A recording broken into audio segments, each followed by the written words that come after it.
Hi guys, I am Bex from Trista, Bytes, and let's take a look at Comic Village at MCM Comicon 2017.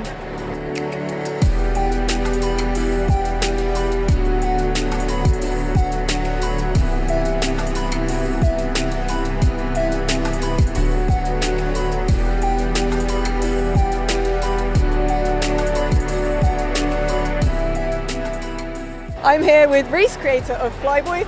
This looks like it's pretty action and spacey. Oh yeah, definitely. This is FLYBOY's a space adventure. It's the first issue, it's just come out.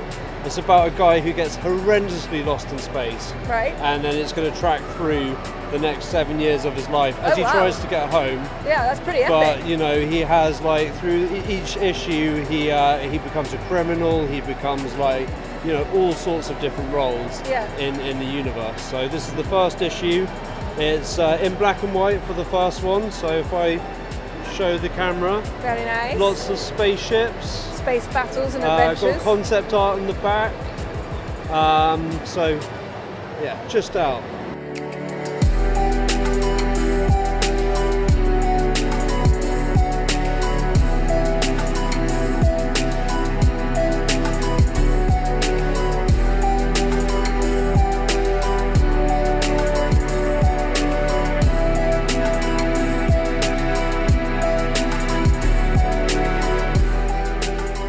This is Nyx, this is brand new.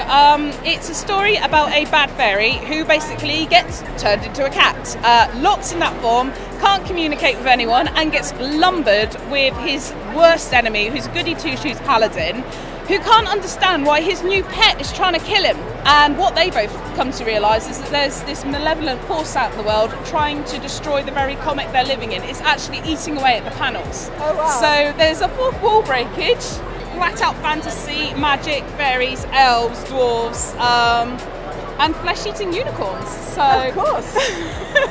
That's exactly what I thought when I saw this beautiful, cute cover. Yeah, everyone's deceived by the cute cover, and actually they're like, look, gorgeous, lovely cat. I'm like, oh, wait till you read it. Wait till you read it. It basically came about from me sitting down going, can I write a fantasy about a cat being a git? Yes, I can. Awesome. Thank you very much. Oh, you're welcome. Brilliant. Thank you for making this.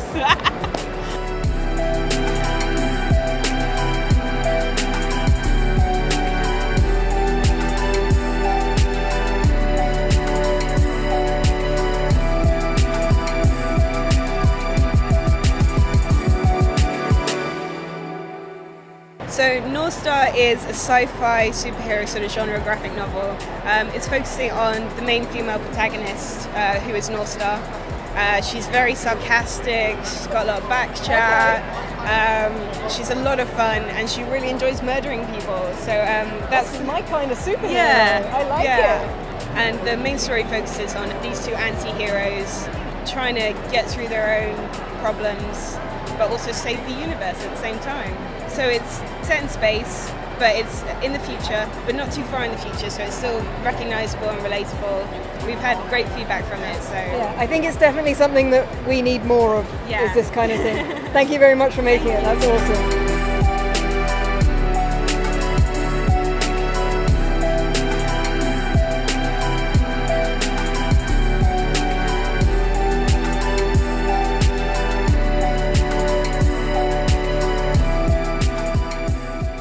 The kill screen is basically what would happen to our world if computer errors and computer game errors infected mankind.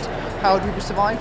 Cool, so zombies but computer viruses but not. Well, I wouldn't really say zombies. Like I love zombies, but it takes it in a different direction. It's kind of exploring our world and society as it falls apart, as technology starts to infect people. So we've got different types of infections, but it's more about the survivors and how they try to survive, basically. Awesome, that sounds really interesting. It is really interesting. Aha, there you go, kill screen guys, thank you.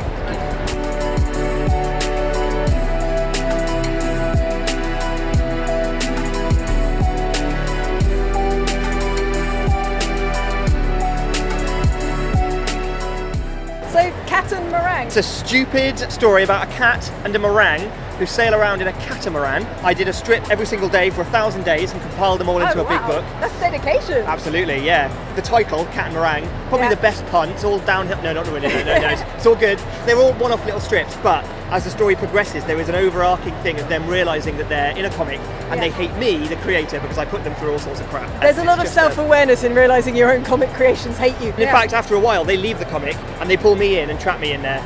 That is absolutely brilliant. It's stupid, but I'm happy. Stupid and brilliant. Thank you. Is that the sales pitch? Basically, yeah. Stupid and brilliant on the front cover. Catamaran people.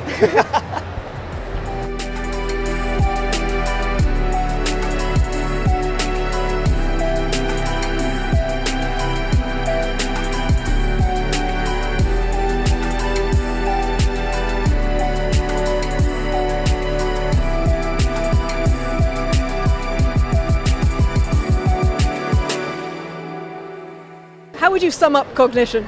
It's about a steam-powered robot with a human soul and a demonically possessed mouse. I think that's the most amazing premise I might have ever heard.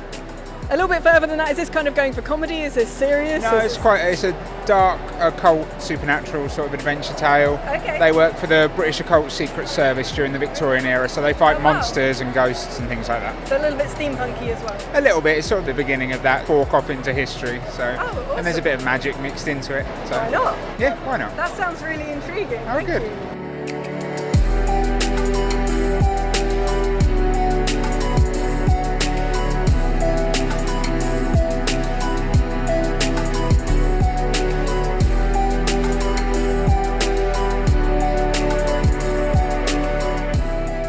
I'm here with Marius and Howard, and what is Rabbit the Scarred One's about? Because this looks amazing.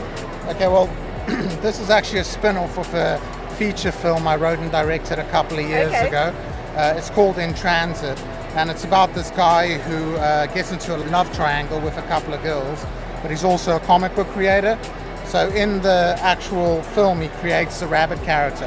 And when we finished with the production of the film, I had so much concept art of the rabbit, I decided, I don't want to let that go to waste. So you made the comic from your film? Yes, so it's very meta. So it's a self-contained 80-page comic. It looks sort of like your 1980s action hero rabbit, if Arnold Schwarzenegger was a rabbit almost. Exactly, well it's a play on that because he's a badass bunny. Yeah, he runs around London chasing after bad guys, getting the girls and having all sorts of violent adventures, really. As you would. Yeah. I'd do that if I was a rabbit. Yeah. That's brilliant. Thank you very much, guys. Okay. This is awesome.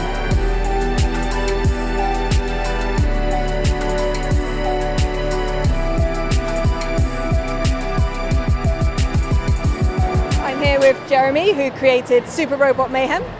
Hello! What would you describe Super Robot Mayhem as? So it's a little bit like Pacific Rim meets Alien, with a little bit of Jekyll and Hyde in it. Okay. So basically the story is that Raiden Nakamura, he's an engineer on a research mining vessel, and he becomes infected by an alien virus which enables him to pilot an ancient mecha called Mayhem. Now the discovery of Mayhem then triggers a chain of events which basically attracts the attention of the Demon Imperial Alliance, who are kind of an alien kind of horde, and then they invade the solar system. So Raiden is the only guy who can stand in the way of this invading horde and defend the universe. So quite a big story. It's quite an epic story. It's quite an epic story.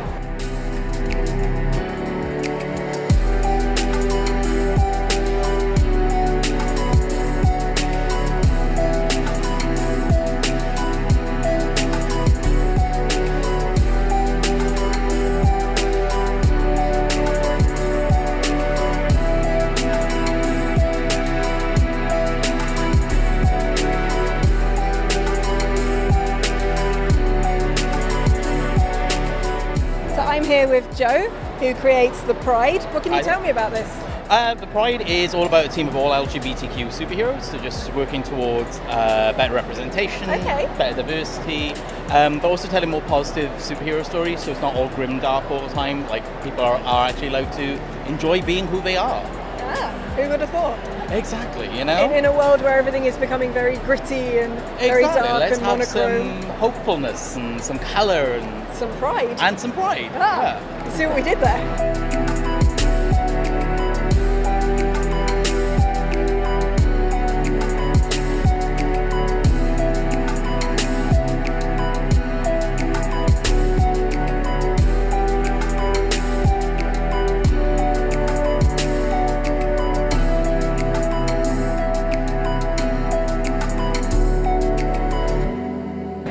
So this is Cruise. The artwork is beautiful. What's the concept behind this? Basically, it's a story about a group of heroes and villains from Earth that have been teleported to planet Cruise. So together they have to find a way back home, as well as coexist with the natives, and survive in a world ruled by an evil dictator, which is this guy right here. He looks pretty evil and dictator-like. He's got a throne he's sitting on as well. It's better than the Game of Thrones one, but yeah. So this is kind of fantasy-based. Yeah, it's kind of like a superhero-y, sci-fi kind of drama. Genre mixing. Everything. Yeah, quite you know. unique. Yeah, exactly. You know, why stick to one genre, right? Yeah, of course. Be greedy. Take all the genres. Yeah, man. Yeah. This is Volume 1 and this is Volume 2. They both have a big main story followed by some short stories. With Volume 1, the short stories focus on the Earth-based characters, kind of flesh them out and everything.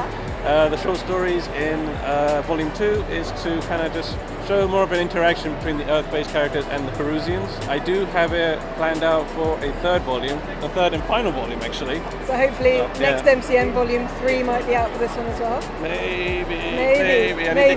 You heard it maybe here first. Well, thank you very much. It's really beautiful. Oh, thank you.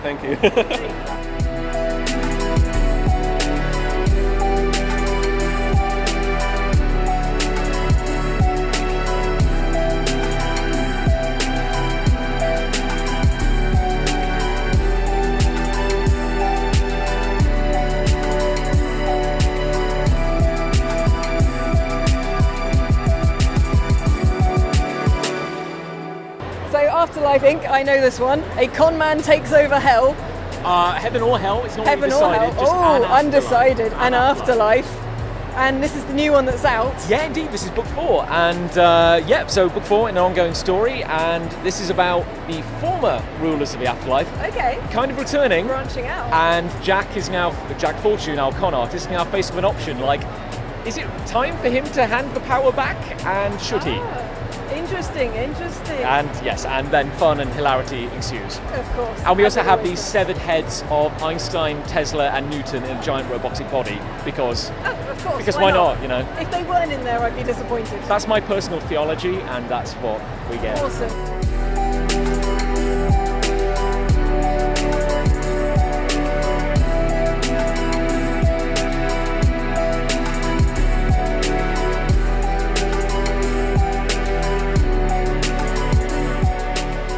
Comicon Dolls is a 1920s burlesque crime drama. It takes place in 1928 San Francisco. It was originally funded by Kickstarter. The book feels lovely to hold. The quality really comes through. Having the spot print on the outside it makes such a difference. I think I probably held my breath until I saw that first copy. They sent me the advanced proof. But it shows how much effort you put into this one. It really does. Thanks. This is a preview for book 2. It's a scene I'm working on, introducing a new antagonist who's a bit like a deranged alfalfa. So I'm in the middle of inking this one up here. That's really, I always love seeing things when they're in progress and how they're put together. This is your first time doing this in the UK? Yes, I'm really excited. I've had a couple days of seeing your lovely city, London, and getting to meet folks around, and very excited about the book. Awesome, thank you very much. Thank you.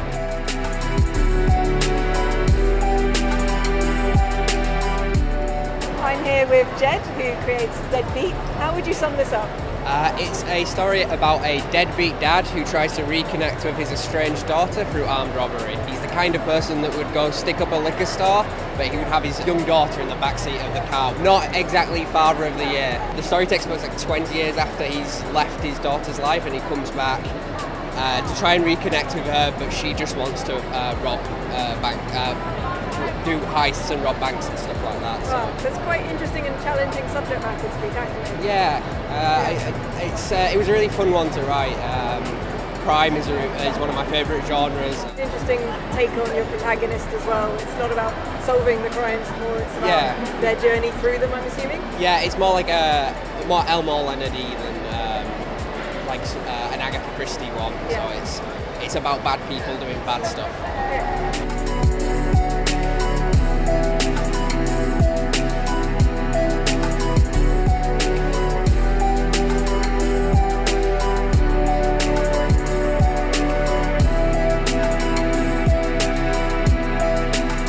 I'm here with the creators of SOULSNATCHERS and Farsight. How would you sum these two up?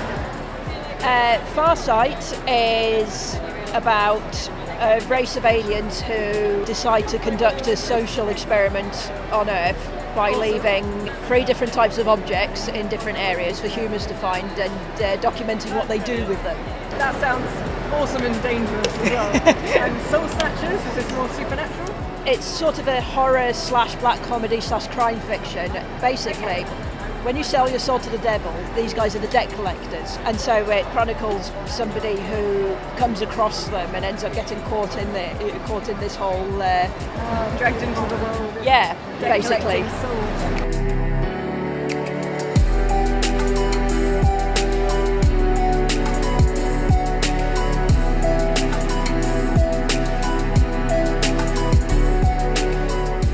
At its core, Flintlock is their adventure stories, but they feature genuinely diverse characters. I mean, both the lead highwayman, Lady Flintlock, is a lady.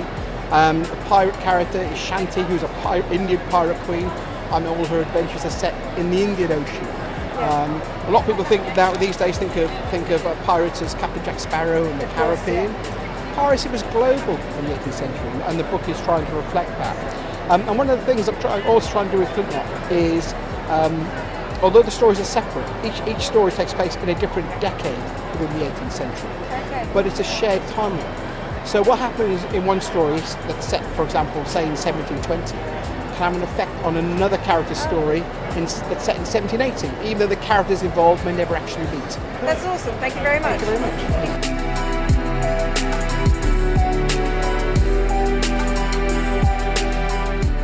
Hi guys, hope you enjoyed the video. There's so many good new comic books this year to explore at MCM and loads of talented artists. I'm really lucky to get to talk to them.